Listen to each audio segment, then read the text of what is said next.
Senhor presidente, nobre senador Isalci Lucas, senhoras e senhores senadores, eu faço uso da tribuna no dia de hoje, senhor presidente, para fazer um registro, alguns registros, na verdade. Ontem nós tivemos uma reunião que eu chamaria de reunião emergencial, ali no plenário 1 da Câmara dos Deputados, na presença do presidente do Senado Federal, do Congresso Nacional, senador Davi, na presença do presidente da Câmara, Rodrigo Maia, ministros Luiz Henrique Mandetta, ministro da Saúde, o ministro Paulo Guedes, o ministro Jorge, o ministro Ramos,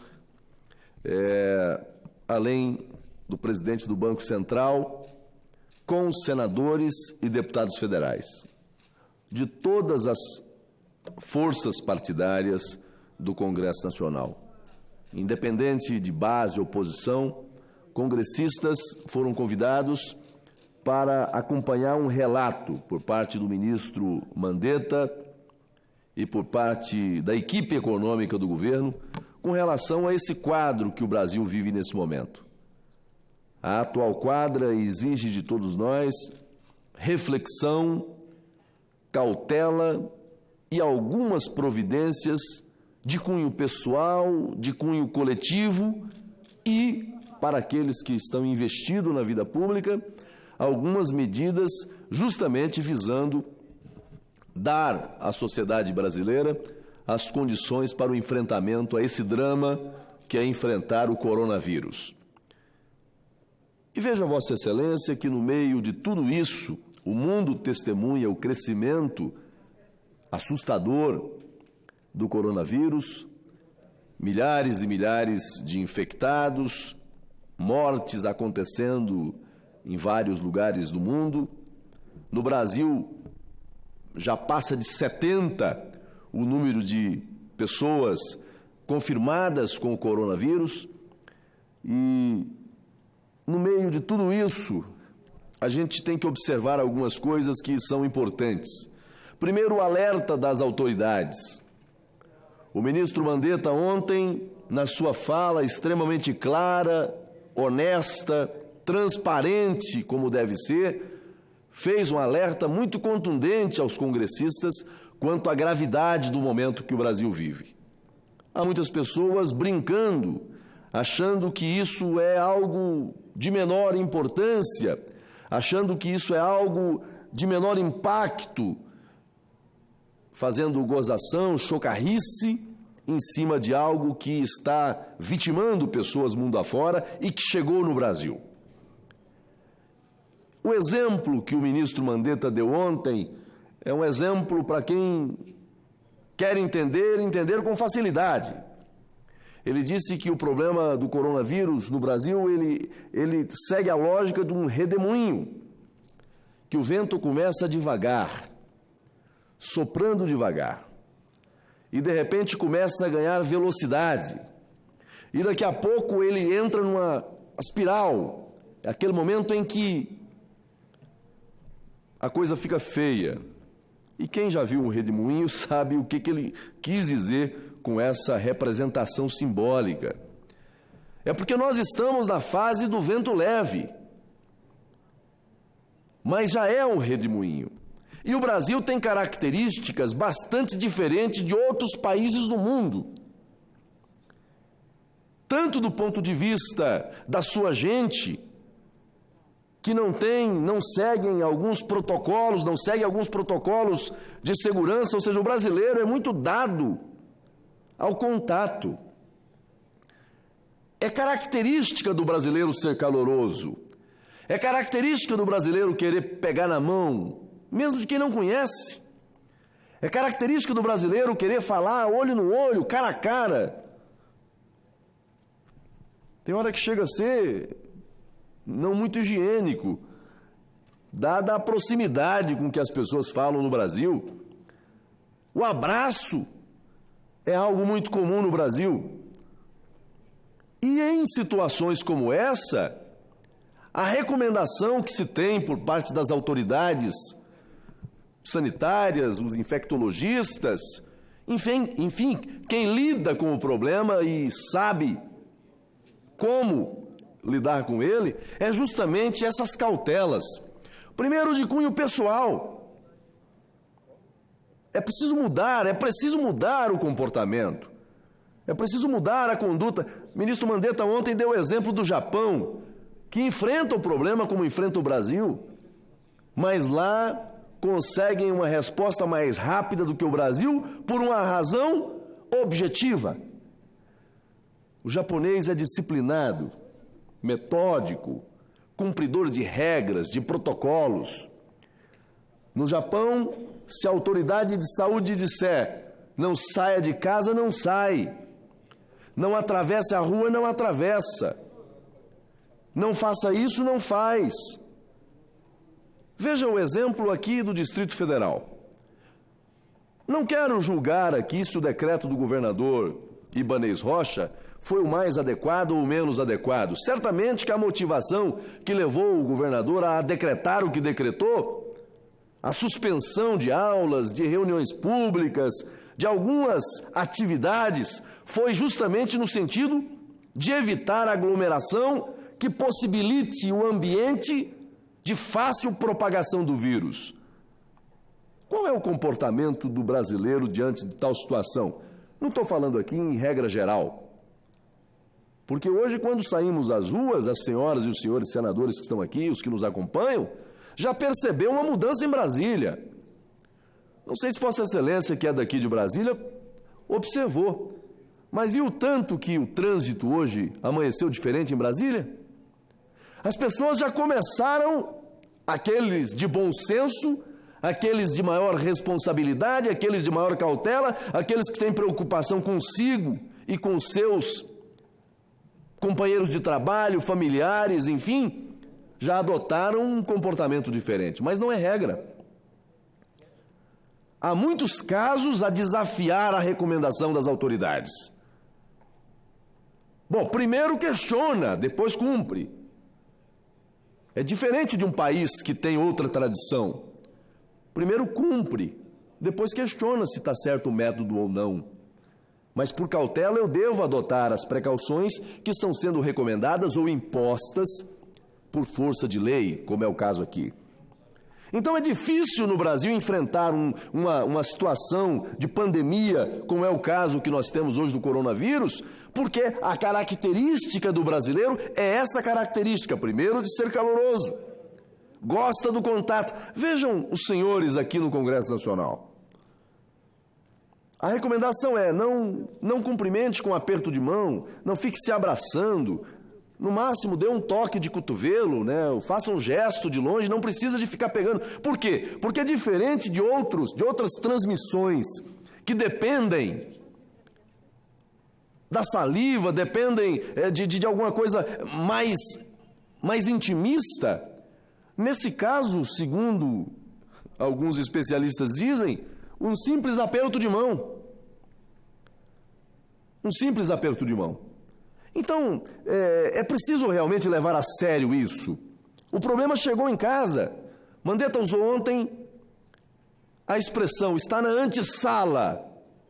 O problema está na nossa antessala. E muita gente achando que está tudo certo, que está tudo bem, vida que segue. Claro, vida que segue, não pode parar também.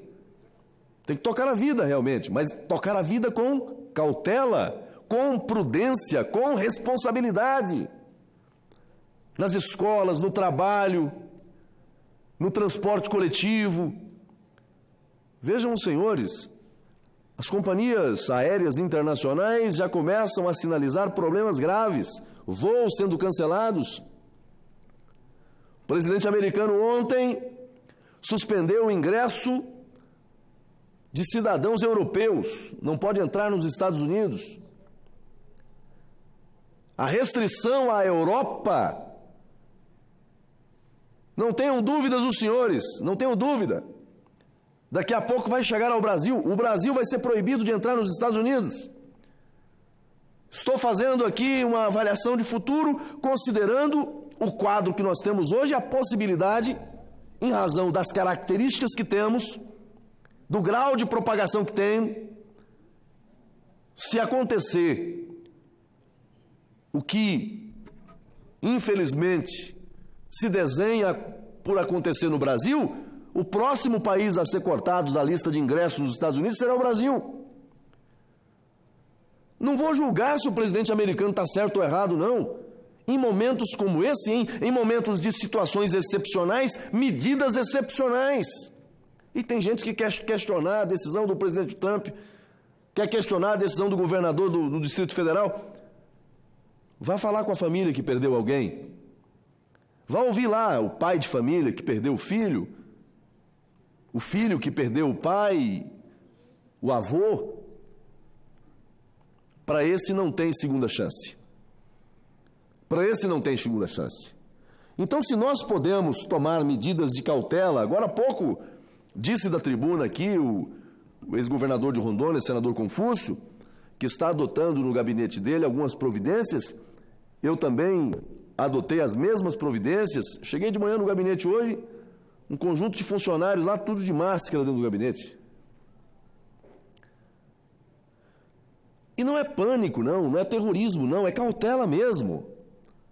Tem gente que quando vê o outro de máscara já pensa, ele deve estar com o coronavírus. Não, ele pode não estar, e pode estar, mas pode querer não transmitir ou não querer receber. O problema é que a máscara, ela não afasta o risco de contaminação a depender do comportamento que você tem. Então, é assim, o momento é realmente de muita reflexão, de muita cautela. E aí, diria aqui, senhor presidente, o momento que o país vive na política, essa queda de braço de lá e cá, eu acho que nesse momento nós temos um problema maior para enfrentar. Nós temos um tema que deve nos mobilizar a todos em torno dele. Há um problema de saúde pública, há um problema grave a ser enfrentado. O ministro Mandetta está sendo um craque. Olha, está fazendo um trabalho espetacular. Que bom que o Ministério da Saúde tem alguém à frente da pasta que seja um profissional de saúde, que conheça da área, que saiba quais são os mecanismos, os instrumentos, os meios para fazer um enfrentamento a isso. Que bom! Porque se tivéssemos ali uma situação diferente, talvez a crise estivesse ainda maior. Então, agora, cabe ao Congresso Nacional, nesse momento, também, assim que o governo federal encaminhar para cá, e eu espero que encaminhe o quanto antes, tem que encaminhar um novo PLN ao Congresso Nacional, garantindo a disponibilidade de orçamento para o Ministério da Saúde para fazer esse enfrentamento emergencial. E digo mais, não pode ser um recurso que vai ficar aqui no Ministério apenas, e o ministro Mandetta ontem já deixou claro isso. Esse recurso vai chegar aqui e será destinado aos estados e municípios. Por quê? Porque o controle, o enfrentamento é feito lá na base. Da unidade básica de saúde, às UPAs, aos hospitais de urgência e emergência, aos hospitais Brasil afora. E ele disse ontem algo que eu achei extremamente acertado. Hospitais particulares estão se negando a atender pacientes com coronavírus. Alegam que não tem estrutura, que não tem expertise, que não tem instrumentos para fazê-lo e mandam para a rede pública. Só querem ficar com o filé. Só querem ficar com aquilo que interessa. Os planos de saúde não querem assumir os casos do coronavírus. Senhor presidente, é caso sim do Ministério da Saúde intervir para garantir o atendimento sob pena de descredenciamento de hospitais, sob pena de descredenciamento de plano de saúde. Ora, se uma situação grave como essa, redes particulares de hospitais não cumprirem o seu papel, planos de saúde não derem cobertura, não servem para operar no mercado. Então, As medidas que estão sendo adotadas pelo Ministério são medidas de extremo acerto, e eu quero cumprimentar aqui não só o ministro Mandetta, mas toda a equipe do Ministério da Saúde, toda a logística que foi montada, o comitê de crise que foi montado. Parabéns a essa equipe. Mas cabe a cada um de nós fazer a nossa parte, nas medidas pessoais, de precaução, e no caso do Congresso Nacional, votando a matéria e garantindo ao Ministério da Saúde a possibilidade de auxiliar estados e municípios nesse enfrentamento. Eu tenho certeza que, se fizermos isso, vamos enfrentar a crise, vamos vencer, e lá na frente, com certeza, estaremos muito mais fortalecidos. Agora, o problema não é só de saúde, é também econômico. As consequências disso já aparecem e com muita força. Os mercados amanheceram hoje de novo enlouquecidos. Bolsa caindo, dólar subindo, especulação, e o problema real batendo a porta também. Obviamente que as cautelas devem ser tomadas, adotadas, mas a gente não pode parar o Brasil. Não pode parar de produzir alimentos, não pode parar de... Os serviços, que é uma parte tão importante da nossa economia, não pode parar. Porque senão a gente agrava a crise ainda mais. Além da crise de saúde, a crise social, desemprego e tantas outras coisas. As companhias aéreas internacionais que fazem voos internacionais já começam a sinalizar com dificuldades. Daqui a pouco as companhias nacionais, as domésticas, também terão problemas, porque veja a situação. A decisão que o governador de Brasília adotou para o Distrito Federal não se aplicaria, por exemplo, a um voo daqui para São Paulo? Não se aplicaria a um voo daqui para Rondônia? Se ele diz que não pode ter mais do que 100 pessoas aglomeradas, reunidas, pode dentro de uma aeronave? Daqui a pouco a coisa chega lá também. Então são situações que nós vamos ter que enfrentar daqui para frente, sem alarmismo, mas com muita cautela e com muita responsabilidade. Faço esse registro, senhor presidente, e concluo a minha fala, para não ficar apenas nesse tema do coronavírus, que a minha fala foi mais no sentido de justamente de fazer esse alerta, chamar a essa reflexão, mas eu queria fazer um registro também de agradecimento. No final do ano passado, senhor presidente, minha família acabou sendo surpreendida com uma notícia bastante triste, preocupante. Minha mãe, num exame de rotina, acabou sendo diagnosticada com câncer no pâncreas. E naquele primeiro momento, muita tristeza e também muita preocupação, porque primeiro que é um órgão extremamente sensível. Segundo, não sabia a extensão, a gravidade do problema. E terceiro, ela não é muito de frequentar médico, e depois que fez o exame, que foi diagnosticada, se arrependeu de ter ido ao médico para fazer o exame.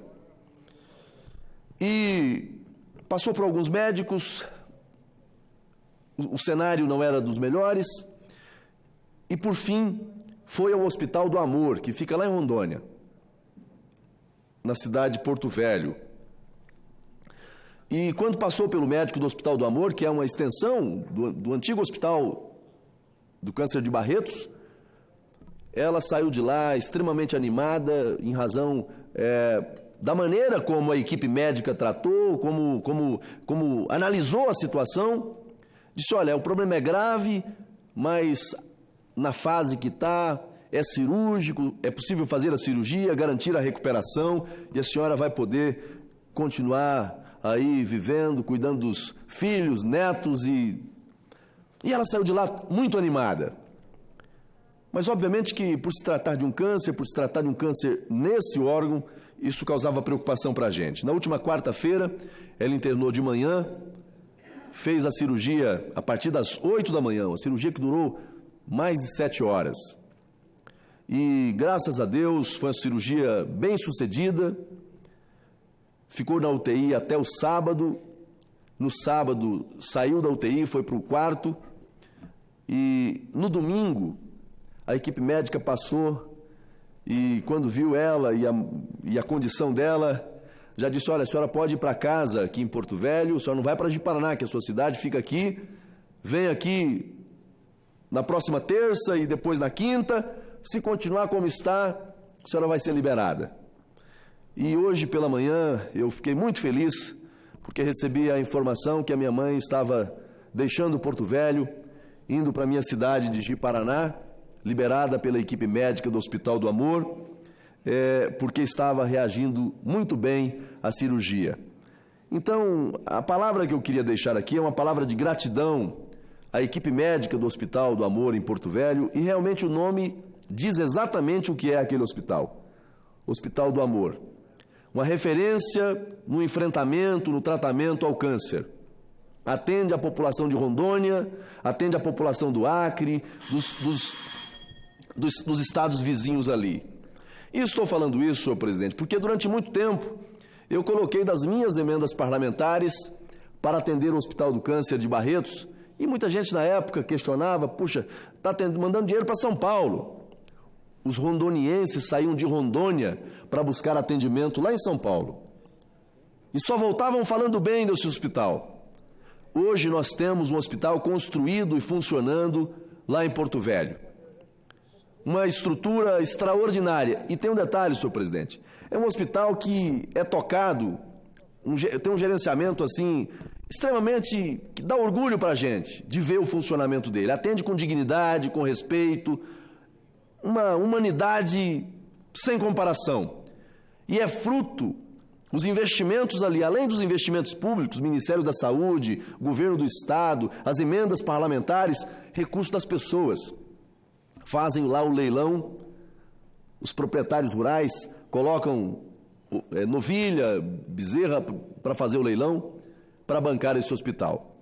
Então, eu queria aqui dizer do orgulho de ter essa instituição lá e a minha gratidão por tudo aquilo que fez, não só pela minha mãe, mas pelo que fazem pelos pacientes que são acometidos de câncer lá no estado de Rondônia. Ao Henrique Prata e toda a sua equipe, minha gratidão muito sincera e votos de que Deus possa continuar abençoando essa instituição. E eu sei que há a possibilidade, inclusive, de ampliar o número de vagas lá no Hospital do Amor em Porto Velho. No que depender de mim, eu quero me colocar à disposição, como sempre apoiei, para continuar apoiando o Hospital do Amor, porque as pessoas que sofrem com essa enfermidade, ter um hospital com essa estrutura, com essa qualidade de atendimento e com esse nível de resposta no Estado, não tem comparação, não tem igual. Então contem conosco, e eu falo isso, tenho certeza, em nome de todos aqueles que já passaram por lá buscando atendimento. Mais uma vez, gratidão ao Henrique, toda a equipe médica, ao Jean, que é o diretor do hospital, que Deus possa recompensá-los por esse bonito trabalho que faz, por essas vidas humanas. Senhor presidente, mais uma vez, minha gratidão pela oportunidade.